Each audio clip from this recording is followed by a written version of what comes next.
The self-destruct sequence has been activated. Repeat, the self-destruct sequence has been activated. This sequence may not be aborted. All employees proceed to the emergency car at the bottom platform. Okay, we lit it just like a fuse, so no need to pick and choose. Welcome to 2020, where we do more than interviews. The hottest be coming through, jumping knowledge on all of you. Get a peek at the front of you with the truth that they offer you. Yeah, hands up, we doing it for the culture. To give artists and businesses more exposure. Keeping it real and stay solid just like a boulder. It's about to go all the way down, can't get no lower. Chasing my dreams, know that they get no slower. But if I stay running, I promise they getting closer. Moreover, success my older. And if you're sleeping on me, I'm waking them up like Folgers. I told you, coming from the land with the tide roll. Well, we'll be on a whole different vibe though. We like to ride slow and keep our windows tinted so you really can see us like Stevie Wonder waking up with his eyes closed. Yeah, got the kind of flow that rock the boat. On my 16s of pounds of dope. And if you figure you can hang with me on the mic, then grab some rope. Matter of fact, better grab some hope while you at it. We keep it live, it's time to tune in. Turn up the sound on what you're using. It goes so hard, I think it's bruising. The show is 2020, no need to zoom in. Yeah.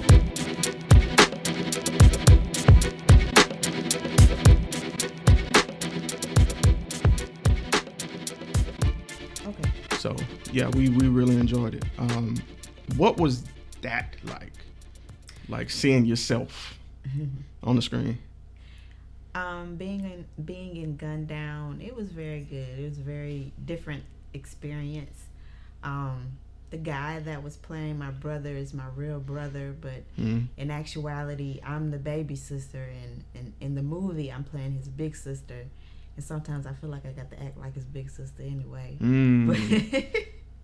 But yeah, it was really good. I like being in Gun Down. The reason I want to ask you that is because from what I've seen, you're more of in the literal and in the social sense, you're more of a director personality. Like you direct things. Even when we came to that event for Socially Awkward, you was like, yo, go do this, do this. What was that like? Being a part of something but not having like direct hands on the directorial role in that?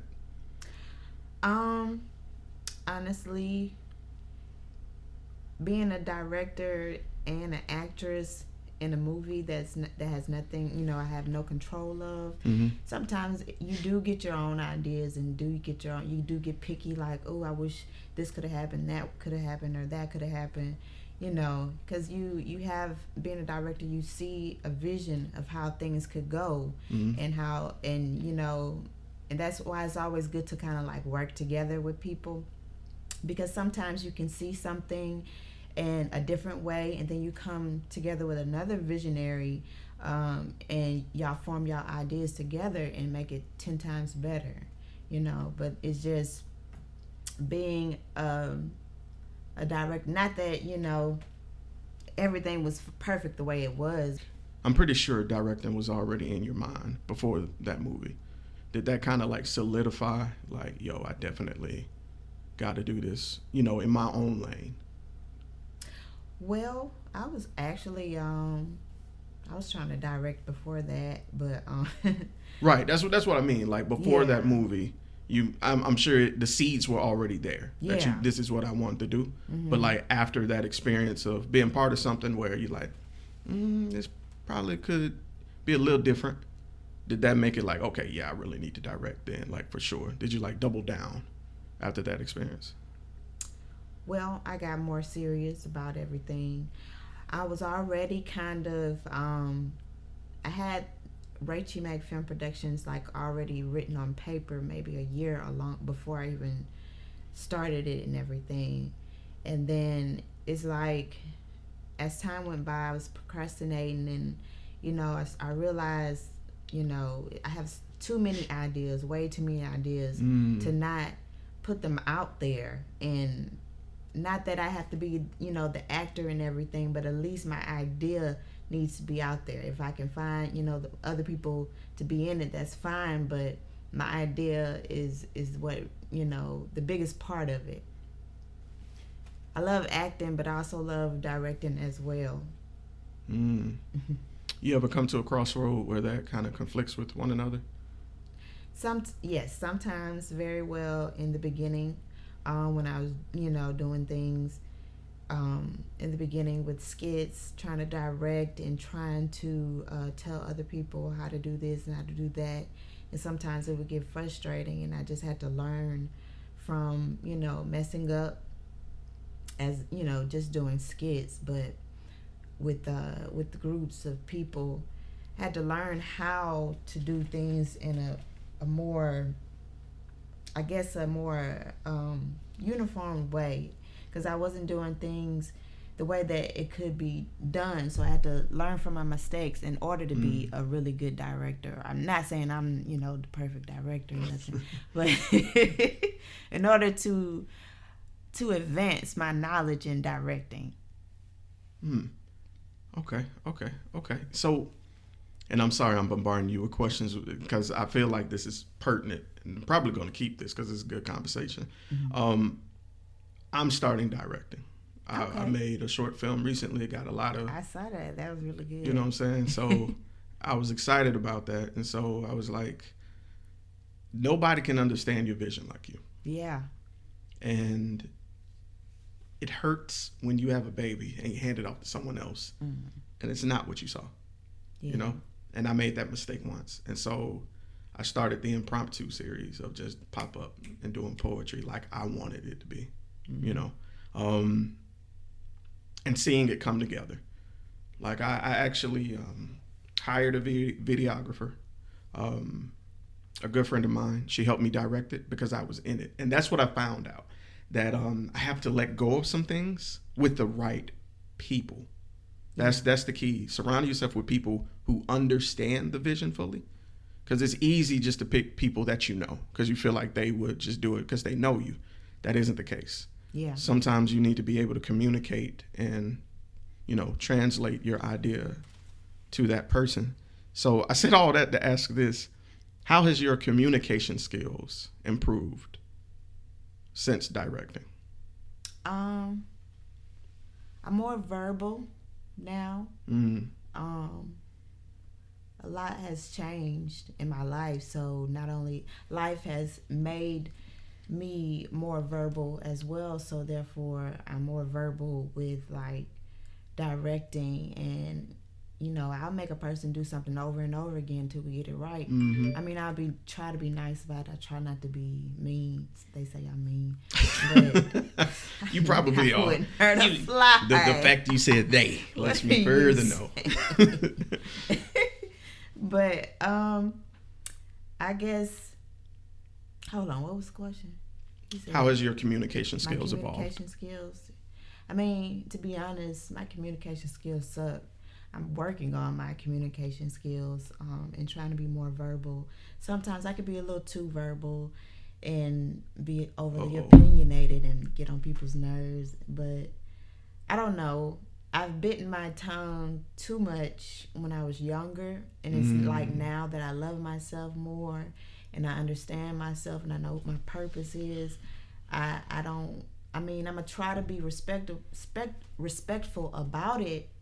Sometimes I'm not perfect, but I just speak my mind because, whether you like it or not, I've got to get this off my chest. So if I keep it on my chest, I'm going to be stressed out because I haven't told the truth. And it's all about telling the truth. You got to say it. Sometimes I say things the wrong way. I do admit that I have offended people from telling my truth in a wrong way. Sometimes you can be overly opinionated and don't realize that sometimes you can keep your opinions to yourself and just pray for that person, or, just back off or whatever. But I say, yeah, I guess directing, the more I direct, the more verbal I become and the more comfortable I am in my skin. Sound like you're finding yourself through this. Yeah. That's deep. That's deep as fuck. Excuse my language, but that's some shit you snapped to at the end. Oh man, I think that's a great way to transition into this. Thank you for tuning in to another episode of A Business Minute. I'm your boy Sirr, and I got a repeat guest today, Miss Rachie Mack. How you doing? Hey, I'm good. To those of you that are listening, this is our second interview. The last one was about a year ago. I feel like, why does it feel like it's so long ago? Maybe 2. It might have been a year, a little bit over a year. Yeah, some change. Yeah. We actually sat at this same table. Now that I think about it, that's crazy. Time progressed. You've grown a lot. To those of you that don't know, Rachie is a spectacular actress, director, entrepreneur, mom, dope soul, real shit. So I was glad to get this. Our schedules, all right, I'm gonna peel the curtain back a little bit. Our schedules are so different. We tried to schedule this like 5 times, but we just kept missing each other. Finally. But we made it happen. So thank you. So before we get started, thank you for taking time out your day, because you didn't have to do this. You didn't, because I ain't paying you. Because I ain't there yet. What? This is an outrage. You know what I'm saying? You know what I'm saying? You're rich and all, but you know what I'm saying? Claim it, because I there don't you go. have it. You gotta speak it. You got to speak it. It's manifestation. That's what that is. Manifest. Yes, Lord. But I like to catch back up with the people that interview with me, because 2020 has changed a lot of people. A lot of things have shifted this year, and the year's closing, thank God, because it was not a fun ride. So, Rachie, to those that don't know about Rachie Mack Film Productions, what is it? And it's like, with it being an entity, what does it all entail? Okay. Well, Rachie Mack Film Productions is a new independent film production company that we just began. We are, other than making films and short films and feature films, are what we're trying to do. We're also launching shows, and in those shows that we have, we are like advertising small businesses and entrepreneurs and things like that, and kind of doing like comedy social media commercials. So like, say if you're a barber, and right now because of COVID it's very slow, but if you're a barber that comes to, you know, people's houses and things like that, and you're trying to get more business, we can make a funny commercial, you know, for you to advertise around the world and to many people. And we're also gonna, you know, advertise it as well with social media management. So that's pretty much what we're doing. That's the main thing what we're doing. But we're also, you know, just making films, short films, shows, just everything that entails with filmmaking. Also, we specialize in songwriting, script writing, jingles. You know, if you need a, you know, commercial or something like that, radio commercial, jingles, just pretty much everything in that little, you know, that circle. Just, we kind of multi-talented. Also, I'm sorry, I forgot one. We also do talent management, like talent. If you're looking for a specific talent, and we have that talent, that's also something that we're specializing in as well. Oh, that's cool. So it's like an agency type of vibe. That's dope. That's really cool. Yeah. When did, I know it began as an idea, but on paper, because you celebrated that when, you know, you announced it on social media. So how long have you been an entity on paper, I should say? On paper, only about a few months. Hey. Yeah. That's dope still. That's hard. I don't think people understand what all it takes to start a company. You know, anybody can come together and say, yo, this is my company. But no, to get the paperwork done, those fees, Jesus. Yes. Those state fees. Lord. And waiting on that piece of paper in the mail. You know what I'm talking about. That certificate. Jesus, bruh. If you're going to start a business, please, please, please find somebody who's done it and find out about everything up front. Don't get blindsided like I did. Lord of mercy. But anyway, I digress. So I want to take a step back with this year. You know, how has 2020 affected you? Well, 2020, well, shoot, like I said in my poem, I was already dealing with a lot before 2020. So it's like 2020. Okay, I get it. We're going through COVID and it's a pandemic, but other than the pandemic, I was already used to struggle. So it was like, once you get used to struggle, you get a little bit tougher dealing with different things. And so the pandemic, it has been sad, it has been rough. I've lost a couple of family members this year. Also, I've also gained a lot this year, so it wasn't all bad. It birthed a business owner this year, so I can't really complain too much about it. I know that sounds crazy to say that. To me it wasn't a bad year. I think 2020 was a pretty good year for me. All right, that's always dope. You gotta count the blessings along with the trials. Yeah. Otherwise, you're just looking at it from a bad skew. Okay, all right. So let's talk more about the production company. Mm-hmm. How long had that been like an idea of yours to start your own? It's easy to go and be a part of somebody else's stuff, but I guess my question is, how did that come to be in your mind? Because everything starts with an idea. Mm-hmm. So how did that come to fruition? Maybe about a year ago, or a little bit over a year. I think I was just sitting, I was just broke, busted, and disgusted, and I was making skits and stuff. That sounds like that came from an old person. Broke, busted, and disgusted. And I was making skits, and so I was like, you know what? I got so many ideas, not just skit ideas. I got movie ideas. I got book ideas, just different ideas in my head. And I got to get them out of my head. I have too many ideas to just, be still, be sitting here. And, I love acting, but I also have to do, other things that I feel like I'm called to do. So I say, okay, yeah, I may not been in the acting field very long, and some people may not even take me seriously, but it really doesn't even matter. But the thing is, I have to do what I feel in my heart I should do. And I felt like now's the time to make this film production company. It doesn't matter if, it's perfect. It doesn't even matter if I don't have a building. Those things will come.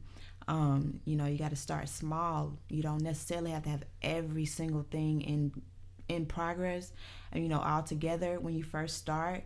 But you do, yes, you need to have the basics, but you don't have to have every perfect thing together. When, you have to take baby steps when you're trying to start a business. And, that's what I felt like I had to do. I had to do this. And I prayed about it. I wrote it down.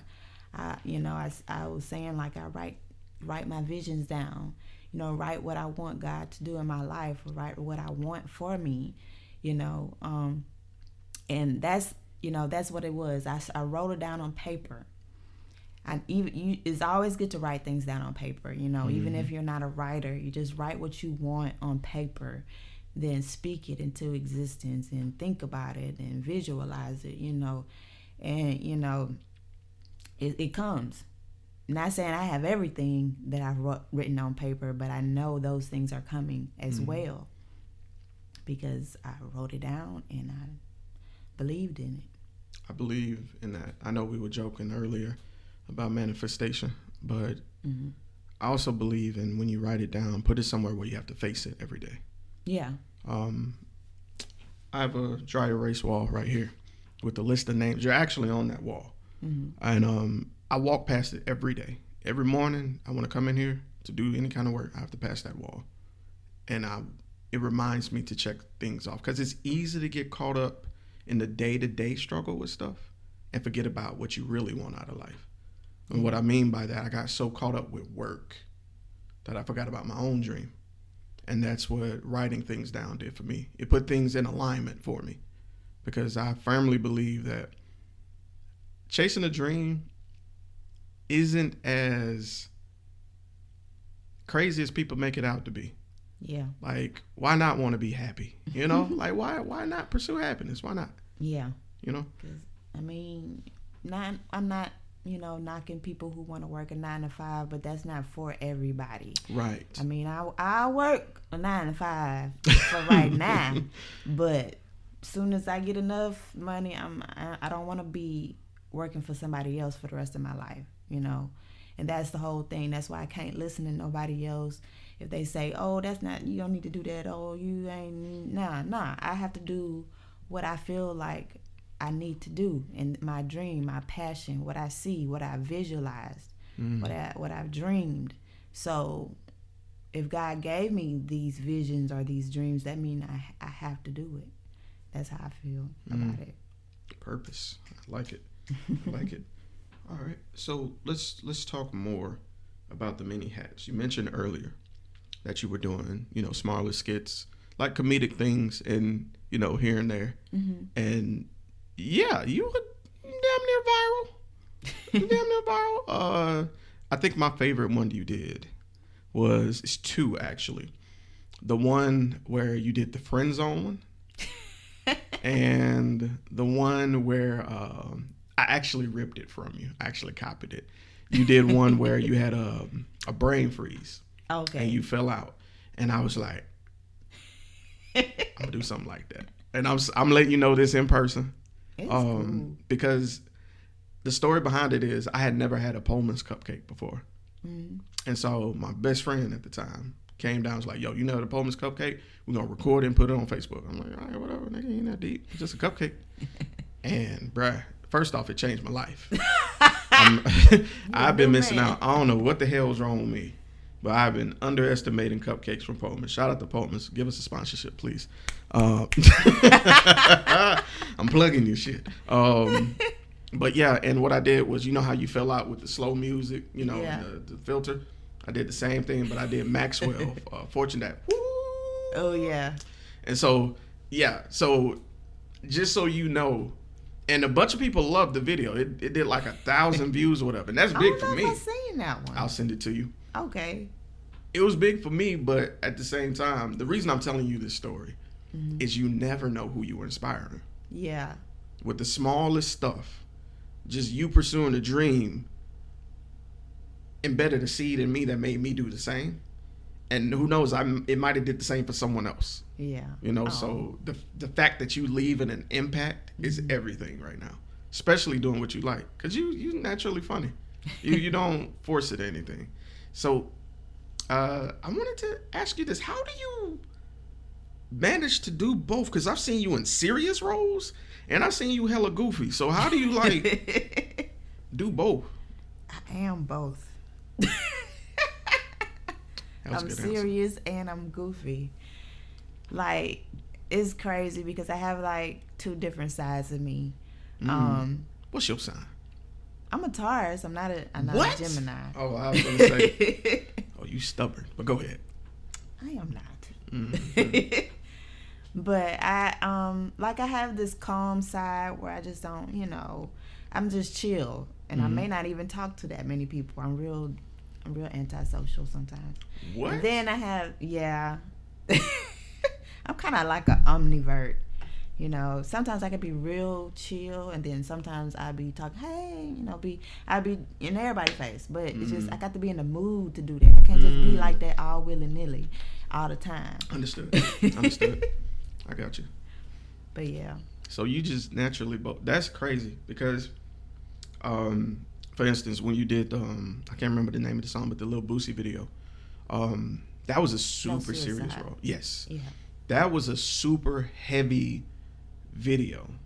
And it took me aback because that was my first time seeing you do something to that caliber, like that degree, discussing the topic like that. Mm-hmm. So to see you jump back and forth, I'm like, damn, okay, multi-lane Avenue, girl. All right, do it. I ain't mad. So I'm gonna recycle a question we did last time we did an interview, because you've done a lot more things. You did the short film. I can't remember the name. Goodness gracious. But you had the different personifications of demons. Into a New Season. Yes. So first off, thank you for shedding light on that. No, really.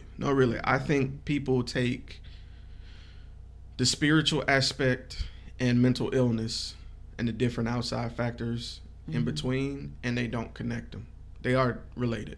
Yeah, it And, really is. I think you shed light on a lot of things, you know, in that video. And it wasn't a lot of dialogue in that video. Yeah. That's what I really liked, because it didn't need it. And I think Yeah. you got that. And seeing this person dealing with these different things that no one else could see, you know, it reminds me that, I digress a little bit. You know how I'm guilty in my past of saying, man, why is she so mean or mean looking? I don't know what she's dealing with. Yeah. And it humbled me, you know. It made me, for every person that gave me a dirty look, I'm like, you know what? I don't know what they're battling. Yeah. You know what I'm saying? I don't know how close to the edge they are. I'll pray for them. So, again, the fact that you did that, you know what I'm saying, and it struck a chord with me the way it did, I can only imagine how many other people it did the same. So, how do you find that inspiration to take an idea like that? Is it like a personal, not trying to get in your business, but everybody battles something. But is it like a personal inspiration? You're like, you know what?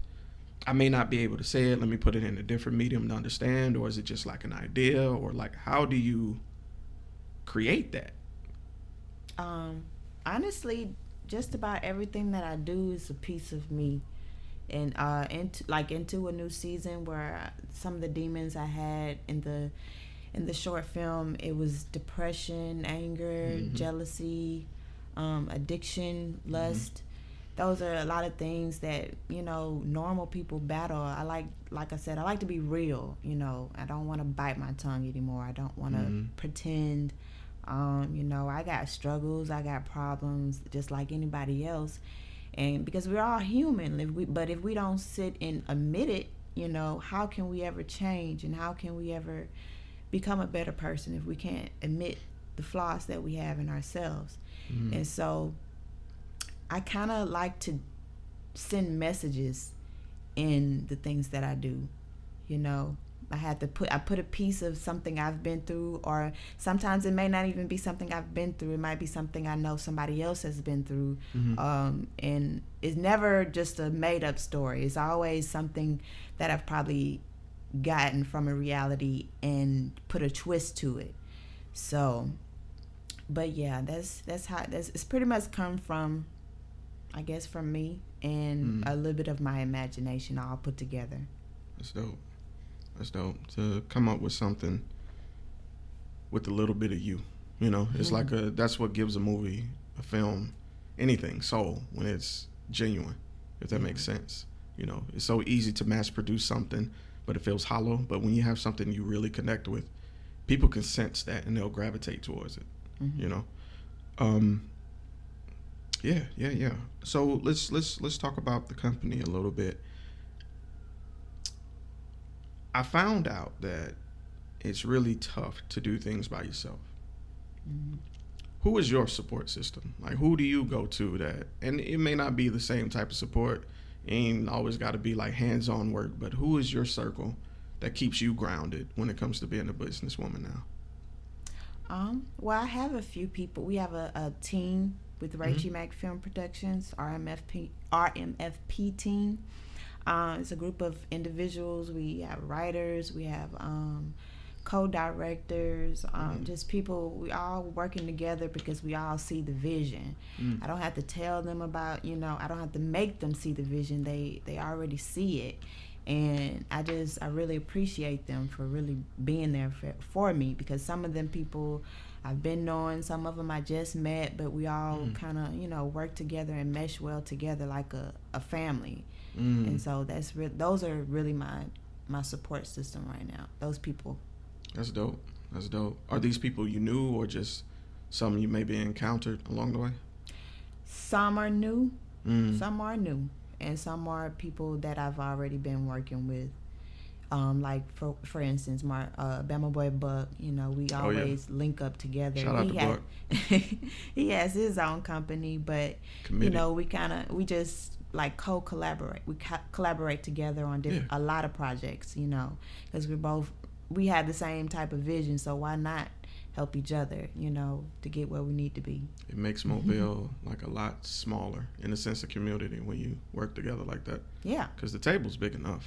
Yeah, I don't understand why people don't realize that, we can get there faster if we work together as a unit and not, individually. Yeah, we could do some stuff by ourselves, but at the end of the day, we have to have at least two people, which, maybe one or two people, a team of people, because your ideas are not always the best ideas. So you need somebody to get with you and say, hey, tap you on the shoulder, be real with you. I want people to be real with me. People don't like to be real no more. Like they say, oh, you talking too much, and you judging. No, if you doing something morally wrong and I'm your friend, or if I love you, if I'm your family member, I feel like it's my right to tell you, hey, this could be better. I have to say it in the right way, in love, and sometimes I don't do it in the right way, but the point is that you have to say, help people with constructive criticism. Constructive criticism is criticizing with love. I guess that's how I like to look at it. That's truth. I think unfortunately we're in an age where it's too much sugarcoating, yes, and not enough truth, and at that point it feels like a lie. Yeah. I would much rather you hurt my feelings and be honest with me rather than have me out here looking crazy. I know, right? So, because people is if you love me, tell me the truth. Right. Tell me my breath stink. Let me out here talking to people. I know, right? I dealt with. I'm gonna be real with you. I deal with GERD, right? Mm-hmm. And sometimes I have to use mouthwash a lot because my breath was stinking because of GERD, and nobody told me. Nobody said anything. And then one day, this guy, he told me, he was like, your breath smell like the back of a Bible. What? He was like, your breath smell like the back of a Bible. I was like, okay, let me do something about this. Wow. And did you know this person? Like, well? Yeah, I knew him. Oh, okay. It was a guy that I liked. Sheesh. But I was like, that's love. You told me the truth. Nobody. Man, people leave you out here. They'll be like, all right, Rachel, just smiling. And I found out that I'd much rather be awkward with you rather than embarrassed in front of people I'm trying to convey something serious about, Yeah. Especially with us both being entrepreneurs, we have to be in the forefront a lot to explain what we're doing, so I appreciate honesty and constructive criticism. Like I said, it may hurt, but I know it comes from a place of love, and that's how I know who I can really work with. Yeah. I don't want any yes man, friend or not, business partner or not. I can't because I can't grow if you're agreeing with everything. Yeah. And it's all about how you deliver it. Yeah. Because sometimes we give constructive criticism, and we think in our eyes is, in our head is constructive criticism, but to that person, the way we delivered it could have been really too hard. Because everybody's different. You got people who's been through a lot of tough love. So, a person who's been through a lot of tough love, they don't want that hard, tough love as constructive criticism. Sometimes you got to come to them in a more softer way. Or a person who who has been through, been too babyfied most of their life, or been too much affection in their life. They might need some tough love with their constructive criticism. So it's just really just all how you deliver it, I guess. The discernment and communication. Yeah. I got you. I had a problem with that because Me too. No pun intended, I was socially awkward. So I couldn't read people very well. Yeah. And I had to sit back, and this is going to sound so weird. I had to sit back and study people. Yeah. Like really Psychology. pay attention. That was my major initially in college. That's my major. What? Yeah. Get on out here. But yeah, that's what I had to do because I felt disconnected.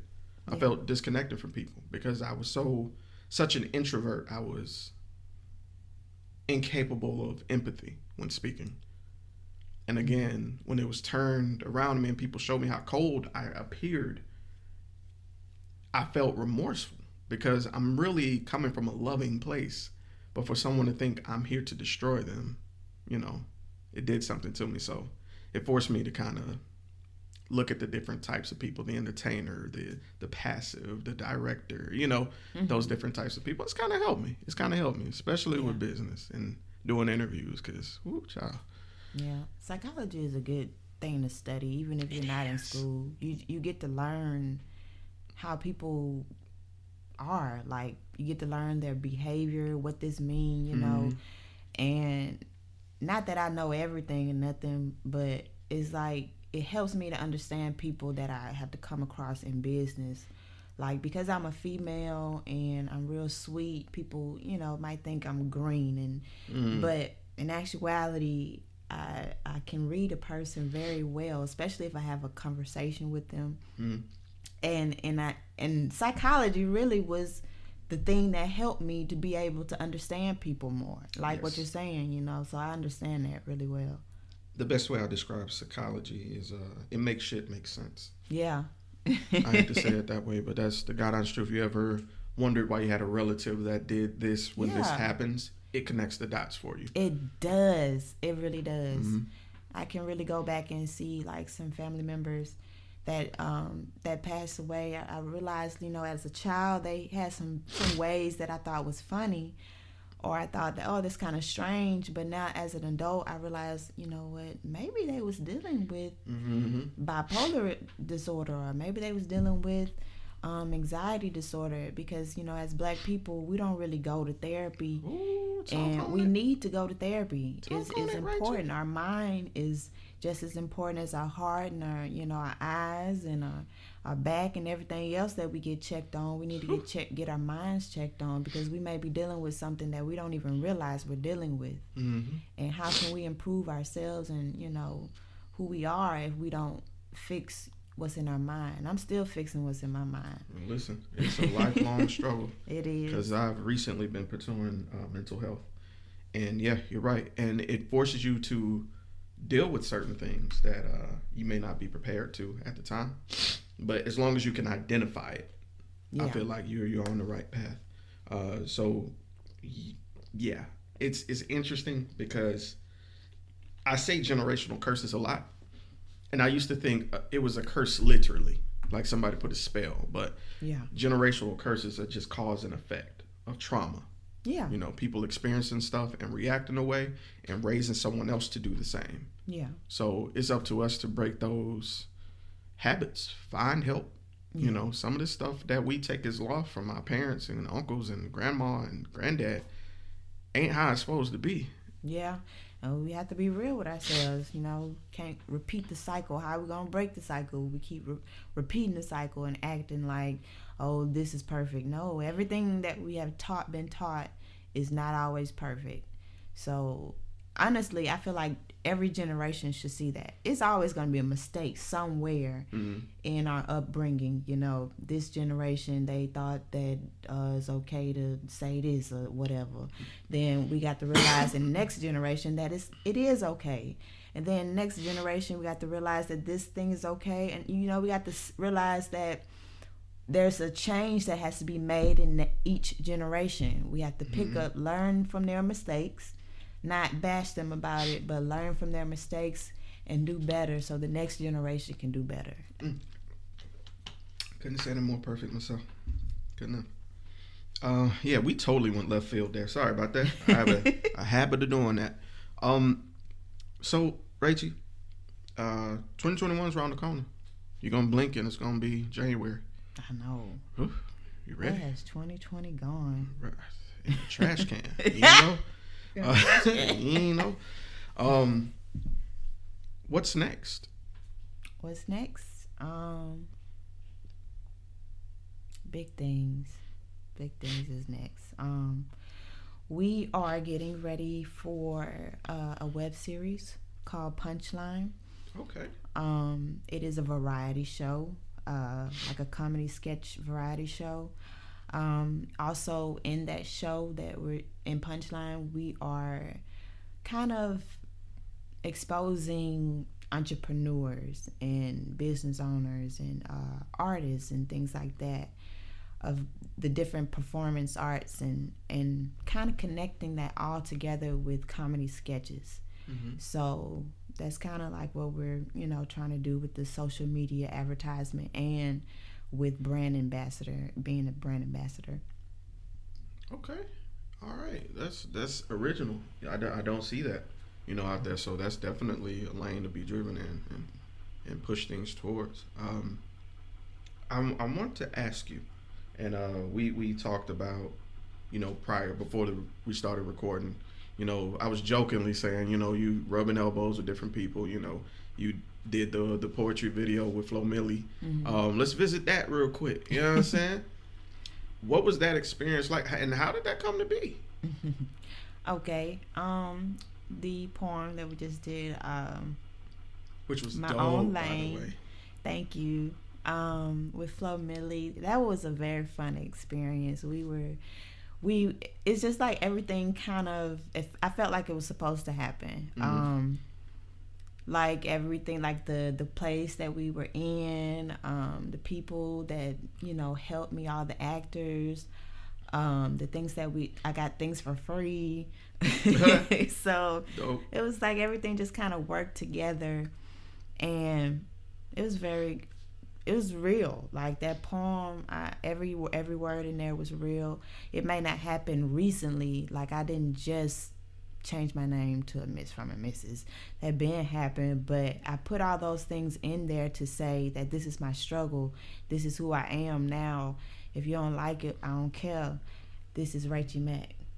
This is my table. It definitely, that's one thing that again caught me off guard, because I was like, what's this? Because anytime you do something, I usually share it or heart it or whatever, to support. But I was checking it out. I remember, I think it was late at night because had been working all day, and I'm watching because I'm a sucker for poetry. I'm an absolute mark for poetry. In fact, that's what our focus is this season of 2020, Black poetry. So I'm listening. I'm like, yo, this shit sliding. Like she going hard. But the one thing I enjoyed, and this is just me. It is me just telling you, giving you flowers while I'm here.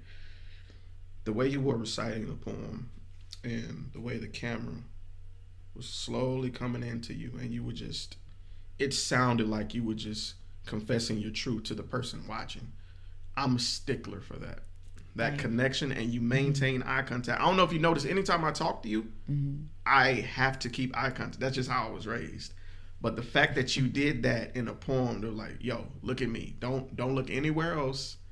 I'm establishing this connection. This is what I was going through. Yeah. And it was just dope. It was dope. And I did see that you had a couple of your boot camp people in there. I actually know Alex, old friend of the family. Yeah, old friend of the family.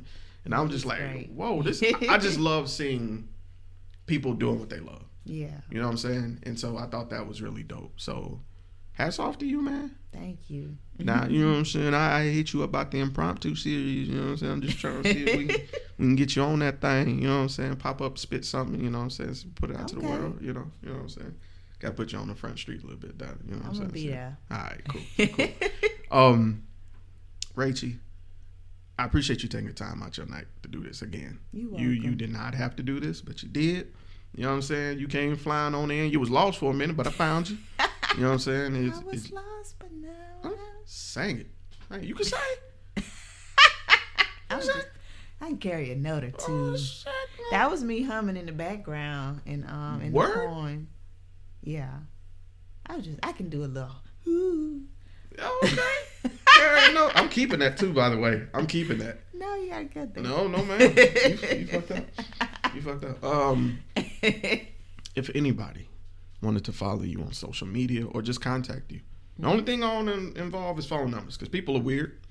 So if anybody wanted to hit you up regarding any questions about acting, being a part of a project, or may have an idea, or just want to consult you about, some of the ideas you had, how could they contact you? On social media, it's Rachie Mack, or either it might say on Instagram or Snapchat, Rachie.Mack. Also, you can contact me on our website at rmfproductions.com. You can also email me at Rachie Mack Film Productions at gmail.com as well. If you ever want to hit me up and send me any kind of collaboration, we are always interested in working with other people and other artists. That is. And if you're listening and you didn't catch it, check out the description of the video. I'll have the email there, so you guys can definitely hit her up. Rachie, good shit. That's all I can say. 2020, good shit, yo. Good shit. Keep going. Thank you. Keep going. We proud of you. City appreciate you. Anybody you want to give a shout out to real quick? I almost forgot. I'd like to give a shout out to G.O.D. You heard me? That's that silly you we was talking about. Mm-hmm. It comes out. I'd like to give a shout out to my team, RMFP team. Hey. I'd like to give a shout out to my brother, Young Steel. Hey. I'd like to give a shout out to Something Real Productions. I'd like to give a shout out to the people that was in Socially Awkward. I'd like to give a shout out to all my veterans, my old friends. We all done went separate ways and moved to separate cities. So, but we're still all cool and we still all keep in contact. But I miss them. Mm-hmm. We'll have a reunion one day. Hey, film that shit. Film it. Yeah. And sell it to HBO. Yeah. Man, Might do that. Yeah, speaking of. All right. Well, yo, this has been your boy, Sirr. Rachie Mack. Rachie Mack Film Productions. Yes, Lord. All right. And we are out. Peace.